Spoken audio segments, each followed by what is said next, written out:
ایک موضوع پر آپ سے متفرق سوالات مختلف جگہوں پر ہوئے، آپ نے جوابات دیے، لیکن پورا کا پورا موقف، اس کا استدلال کبھی اس طرح وضاحت سے سامنے نہیں آ سکا۔ میری خواہش ہے کہ غام صاحب سے اس موضوع پر ہم بات کریں۔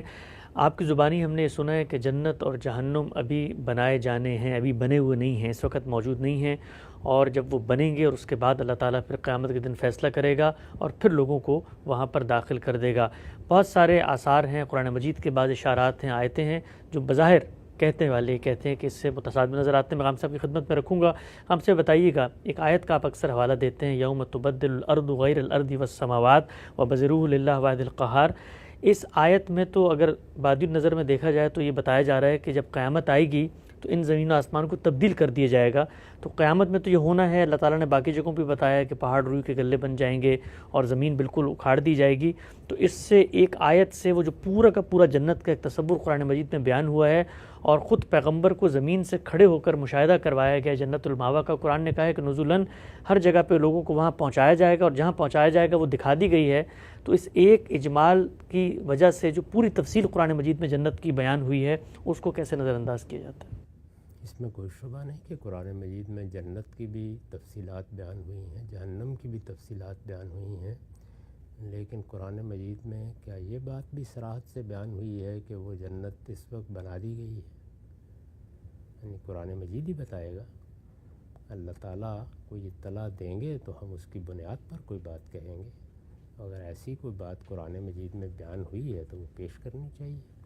جنت الماوا میں تو خود الماوا کا لفظ بتا رہا ہے کہ اس سے مراد وہ جنت نہیں ہے جو مرنے کے بعد لوگوں کو ابدی زندگی کے لیے دی جانے والی ہے۔ اس لفظ کو اگر آپ اس کے صحیح پہلو سے دیکھیں تو حدیثوں میں جو تفصیلات بیان ہوئی ہیں وہ بالکل اس کے مطابق ہو جاتی ہیں۔ اس میں یہ بتایا گیا ہے کہ جب نیک روحیں یہاں سے اٹھائی جاتی ہیں تو ان کا استقبال بھی ہوتا ہے اور ان کو بارگاہ عزتی میں پیش کرنے کے لیے رکھا بھی جاتا ہے۔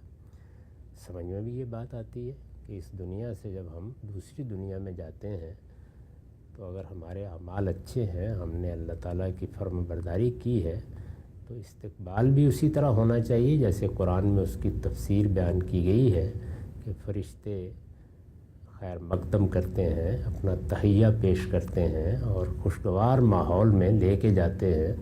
اور حدیثوں میں بھی آتا ہے کہ گویا انسانی شخصیت کو ریشم میں لپیٹ کر لے جایا جا رہا ہوتا ہے اور گرد و پیش میں ایک خوشبو پھیل جاتی ہے۔ اس کے لیے اگر اللہ تعالیٰ نے کوئی باغ بنا رکھا ہوا ہے جو سدرۃ المنتہا کے پاس ہے تو اس کو قرآن نے بیان کر دیا ہے۔ رہی یہ بات کہ اس پوری کی پوری کائنات پر مبنی جنت بنائی جائے، اس کو خود قرآن نے بیان کیا ہے کہ وہ جنت ارضھا کارض السماوات والارض ہوگی، یعنی وہ کسی ایک جگہ نہیں ہے یا وہ کسی ایک گوشے میں نہیں ہے، یہ بتایا گیا ہے کہ وہ اس پوری کائنات پر مبنی ہوگی۔ تو جب پوری کائنات پر مبنی ہوگی تو پھر وہ سدرۃ المنتہا کے پاس تو نہیں ہو سکتی۔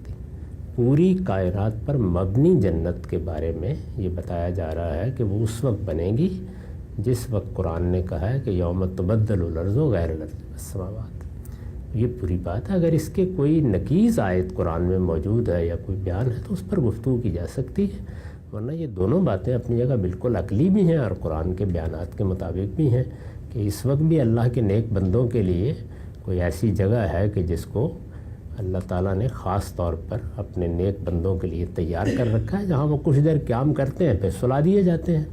یہ دوسری بات بھی قرآن میں بیان ہو گئی ہے، حدیثوں میں بیان ہو گئی ہے کہ لوگوں کو قیامت تک کے لیے سلا دیا جاتا ہے۔ یہ تو نہیں کہا گیا کہ وہ کسی جنت میں داخل کر دیے جاتے ہیں، سلا دیا جاتا ہے۔ اس میں ان کو اچھی بری چیزیں پیش بھی آتی رہتی ہیں۔ ان اچھی چیزوں میں یہ بھی صاف معلوم ہوتا ہے کہ ایک طرح کا رقود ہے یا ایک طرح کی نیند کی حالت ہے جس میں یہ سب چیزیں پیش آ رہی ہوتی ہیں۔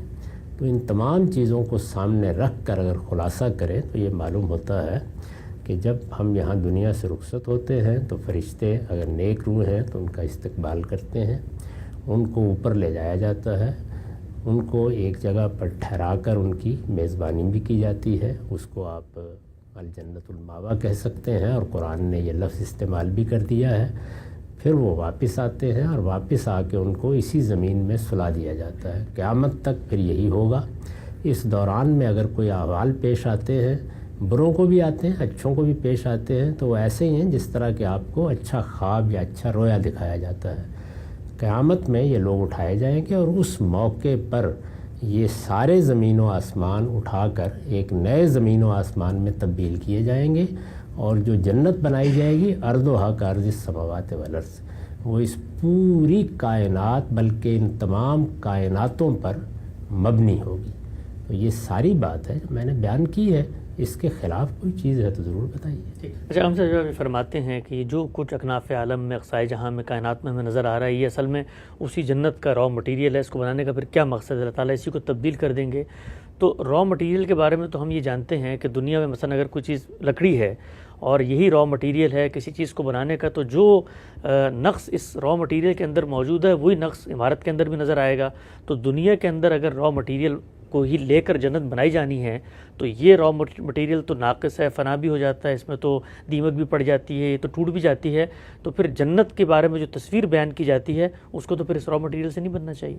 یہ بھی کوئی بات نہیں ہے، اس لیے کہ یہ بھی خدا کا بنایا ہوا ہے، وہ بھی خدا ہی بنائے گا. تو جب اس نے یہ لفظ استعمال کر دیا کہ ہم اسی زمین و آسمان کو اٹھائیں گے اور ایک نئے زمین و آسمان میں بدل دیں گے، تو نئے زمین و آسمان میں بدلنے کا ایک عمل ہوگا. وہ عمل میرے ساتھ بھی ہونا ہے، کائنات کے ساتھ بھی ہونا ہے. میں بھی یہاں پہ ایک عاجز ناقص مخلوق ہوں، مجھے بیماریاں آتی ہیں، تکلیفیں آتی ہیں. یہ بھی خدا دور کرے گا اور اس کائنات کے نقائص بھی دور کر دے گا جو وہ چاہے گا. اس میں کیا استبعاد ہے؟ یہ تو نہیں کہا گیا کہ وہ میرے معمار نے بنانا ہے، اس کائنات کے خالق نے بنانا ہے. تو خالق جس طرح مجھے نیا جسم دے گا، لیکن بہرحال وہ وہی جسم ہوگا جو یہاں دیا گیا ہے اور بتایا گیا ہے کہ پور پور درست کر دی جائے گی، اس کے نقائص ختم ہو جائیں گے. جیسے کہ حدیثوں میں بھی آتا ہے، کائنات میں اگر کوئی چیز ناقص ہے تو وہ بھی ختم ہو جائے گی. ٹھیک. اچھا، یہ بتائیے گا ہم سب، قرآن مجید میں جب جنت کی تصویر کھینچی جاتی ہے تو اگر کسی چیز کو بھی بننا ہے تو ہونا تو یہ چاہیے نا کہ اللہ تعالیٰ فیوچر کے ورب کے اندر مستقبل کے جو صیغے ہیں ان میں بتایا کہ جی ایک دن آئے گا میں یہ بنا دوں گا. آپ نے فرمایا کہ قرآن میں کوئی اس طرح کی چیز نہیں ہے کہ جو اس چیز کو ظاہر کرے کہ بن چکی ہے. تو قرآن مجید میں جب جنت کا ذکر کیا جاتا ہے تو ماضی کے صیغوں میں کیا جاتا ہے، ازلفت الجنہ، اس طریقے سے. تو اگر کوئی چیز ماضی کے صیغے میں بیان کی جا رہی ہے، ٹھیک ہے ہمارے حیطۂ ادراک میں نہیں ہے، لیکن ممکن ہے کہیں پہ بنی ہوئی ہو. ماضی کے صیغے میں بیان ہونے سے کسی چیز کا ماضی میں ہونا لازم نہیں آتا. اس جگہ دیکھنا چاہیے کہ کس سیاق سباق میں وہ صیغہ استعمال کیا گیا. ماضی کے صیغے بعض اوقات تصویر حال کے لیے آتے ہیں، بعض موقعوں پر کسی چیز کی قطعیت کو بیان کرنے کے لیے آتے ہیں. تو قرآن مجید ایک ادب کا بڑا غیر معمولی نمونہ ہے، اس کو اچھے ادبی ذوق کے ساتھ پڑھنا چاہیے. میرے علم میں قرآن کا کوئی ایسا مقام نہیں ہے جہاں پر یہ ماضی واقعی زمانی ماضی کے طور پر بیان ہوا ہو. ٹھیک، لیکن ہم کیسے اس کو تعبیر کریں گے؟ اگر ازلفت الجنہ کہا گیا ہے، جس طرح آپ نے بتایا کہ یہ کوئی ایک چیز کو مشہود کر کے بتانے کے لیے ہے، تو یہ کیا زبان کا کوئی بالکل عام قاعدہ ہے؟ ہم بھی اس طرح بات کر رہے ہوتے ہیں. آیت آپ نے درمیان سے پڑھ دی ہے، ذرا اس کو نکال کے پڑھیے جہاں یہ بیان ہوئی ہے. وہاں پر پہلے یہ بیان کیا گیا ہے کہ خدا کے بندے حاضر ہو گئے، انہوں نے آ کے اپنے اعمال نامے دیکھ لیے. اس موقع کے اوپر جنت قریب لے آئی گئی. تو گویا ایک مستقبل کی تصویر ہے جو ماضی کے صیغوں میں بیان کی جا رہی ہے، اس میں کوئی ماضی کا زمانی ذکر نہیں. ایک آگے بڑھاتے ہیں. یہ بتائیے کہ ہم سے بعض روایتوں میں آتا ہے کہ جو انسان جب رخصت ہوتا ہے، اس طرح کی نیک روحیں ہیں، تو قبر کے اندر گویا جنت کی ایک کھڑکی کھول دی جاتی ہے، ان کے لیے ایک راحت کا معاملہ ہوتا ہے. تو اگر بھی وجود پذیر ہونی ہے کوئی چیز تو اس کی کھڑکی کیسے مثلا کھول دی؟ اس طرح کی چیزیں انبیاء کو بھی دکھائی جاتی ہیں اور رسول اللہ صلی اللہ علیہ وسلم کے مشاہدات سے ہم واقف ہیں، وہ ممثل کر کے دکھائی جاتی ہیں. یعنی ایک چیز ابھی واقع نہیں ہوئی لیکن اس کو ایک تمثیل میں اللہ تعالیٰ ڈال دیتے ہیں. بالکل ایسے ہی جس طرح ہم مستقبل کے واقعات کو رویا کے عالم میں دیکھتے ہیں. خود رسالت مآب صلی اللہ علیہ وسلم کو یہ مشاہدہ کرتے ہوئے لوگوں نے دیکھا کہ جس وقت نماز پڑھا رہے ہیں اور یک بیک آگے بڑھے اور فرمایا کہ میں نے اس طرح دیکھا اور میں قریب تھا کہ جنت کا پھل وہاں سے توڑ لوں. تو کیا اس وقت جنت زمین پر آ گئی تھی؟ ظاہر ہے کہ تمثیل تھی، ممثل کر کے دکھایا گیا. تو چیزیں تمثیل کے پیرائے میں ڈال دی جاتی ہیں اور وہ پھر دکھائی جاتی ہیں. مستقبل کی چیزوں کو دکھانے کے یہی طریقے ہیں. اچھا، ہم سے جب یہ کہا جاتا ہے مثلا خوابوں میں ہی آتا ہے ساتھ محمد صلی اللہ علیہ وسلم کی رویا میں کہ میں نے جنت میں سیدنا عمر کا ایک محل دیکھا، یا میں نے بلال کے قدموں کی چاپ سنی، یا میں نے فلاں صحابی کو وہاں پر اڑتے ہوئے دیکھا. تو اس طرح کی چیزیں بھی اصل میں ایک مستقبل میں پیش آنے والے واقعے کو مشہود کر کے بیان کی جا رہی ہوتی ہیں. خود ان واقعاتی پر غور کر لیجیے. یعنی بلال کیا وہاں پہ فی الواقع تھے اور رسول اللہ سے پہلے جا کے وہاں چل رہے تھے؟ ایسا تو نہیں تھا نا. ظاہر ہے کہ رسالت مآب صلی اللہ علیہ وسلم کو یہ گویا مستقبل دکھایا گیا. اللہ تعالیٰ جب کسی چیز کا مستقبل دکھانا چاہتے ہیں تو اسی طرح اسے تمثیل میں ڈال دیتے ہیں. اس کو سمجھنا ہو تو سیدنا یوسف کے سامنے جو خواب بیان کیے گئے ان کو دیکھیے. وہاں مصر میں پیش آنے والے واقعات کو اسی طرح ایک تمثیل میں ڈال دیا گیا، اور پھر وہ بادشاہ نے دیکھے، وہ ایک نانپس نے دیکھے، وہ ایک ساقی نے دیکھے اور اس کی تعبیر کی.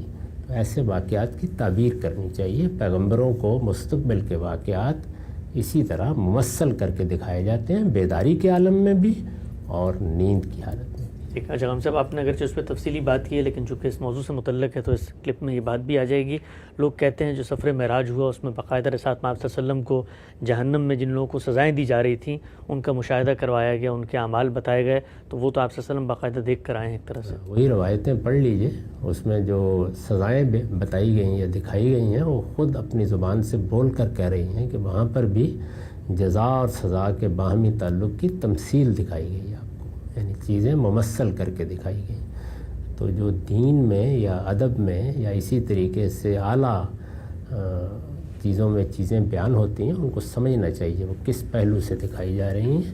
باقی کوئی آدمی اپنے ذوق کے لحاظ سے اس طرح کی چیزوں کو واقعے کے طور پر دیکھنا پسند کرتا ہو تو ضرور دیکھے، اس پر کوئی نقد کرنے کی ضرورت نہیں.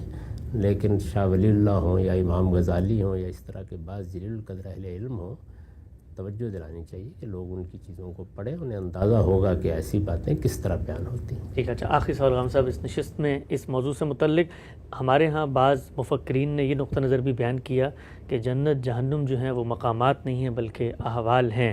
آپ جو بات بیان کر رہے ہیں وہ اس سے اگرچہ بالکل مختلف ہے کہ وہ مقامات ہی ہوں گے لیکن اس وقت موجود نہیں ہیں. بالعموم لوگ ان دو پہلوؤں میں بھی مماثلت تلاش کرتے ہیں. آپ کی بات ان کی بات سے بالکل مختلف ہے. اس میں کیا شبہ، وہ ایک دوسری بات ہے. یعنی وہ یہ سمجھتے ہیں کہ جس طرح یہ دنیا ہم کو مقامات کی صورت میں نظر آتی ہے، اس کا ایک زمان ہے، اس کا ایک مکان ہے، اس میں مادہ ہے، اس میں چیزیں وجودی حقائق کے طور پر گویا ہمارے لیے ادراک کی چیزیں بنتی ہیں، تو وہاں یہ کیفیات ہوں گی، یہ بیان کرتے ہیں. قرآن مجید سے اس بات کی تصدیق نہیں ہوتی. صاف یہی معلوم ہوتا ہے کہ ہمارے پور پور کو درست کیا جائے گا، ہمیں ایک نیا جسم دیا جائے گا. یہی دنیا جو ہمارے اس وقت سامنے موجود ہے، یہی کائنات ایک نئی کائنات میں بدلی جائے گی. پھر یہ بتایا گیا ہے کہ اس کی وسعتیں ہوں گی، وہ ایسی ہی ہوں گی جس طرح کے اس پوری کائنات کی وسعتیں ہیں. تو یہ ساری تصویریں یہ بتاتی ہیں کہ وہاں کیفیات بھی ہوں گی، مقامات بھی ہوں گے، اور ہمارے موجودہ شعور کے ساتھ وہ بالکل ہم آہنگ بھی ہوگا. یہ سب باتیں قرآن میں بیان ہوئی.